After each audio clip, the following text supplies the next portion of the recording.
एक पल नाम कबीरे का दादू मन चित लाए, अष्टि के असवारे को स्वान काल नहीं खावे। अब किसी तुलना की है अपने परम पिता परमात्मा कबीर जी की शक्ति की, कि जो प्यारी आत्मा, जो पुण्यात्मा परमात्मा कबीर जी की शरण में आगे हैं पूर्ण संत के द्वारा, वैसे नहीं कबीर पंथी कर ना जाने कितने, उनका नहीं कोई, उनको वहां वो कबीर पंथी नहीं है, वो कबीर जी की शरण नहीं है, क्योंकि उनके पास वो मंत्र नहीं है जिससे काल डरे।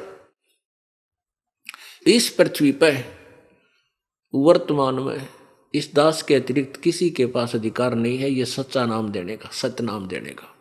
और सार नाम देने का, और ये ज्ञान किसी के पास नहीं है, ना कबीर पंथियों के पास है, औरों के पास तो होगा ही कहां।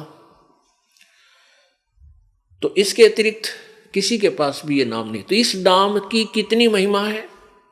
जिसने परमात्मा कबीर जी का सच्चा नाम ले लिया इस दास के द्वारा, तो वो कितना काल की पहुंच से कितना दूर हो जाता है, कितना ऊपर उठ जाता है। जैसे हाथी के ऊपर बैठे किसी व्यक्ति को और कुत्ता हानि नहीं पहुंचा सकता, हाथी पर बैठे हुए व्यक्ति को कुत्ता श्वान कुछ भी हानि नहीं कर सकता, वो चाहे बेशक भौंकता रहे।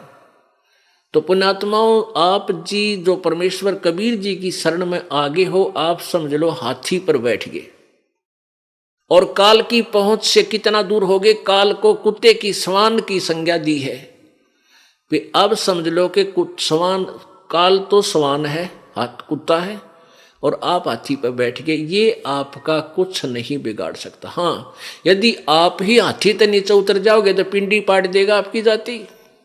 हाथी से उतरने का अर्थ है कि आपने यदि नाम तोड़ दिया, नाम टूट गया, तो परमात्मा की ओट हट गई, वो शरण थी, वो आड़ थी, जो सहारा था, मालिक ने वापस ले लिया, फिर तो काल आप पर खाओगा। तो इसलिए परमात्मा को हमने समझना है और उसके ज्ञान के आधार से हम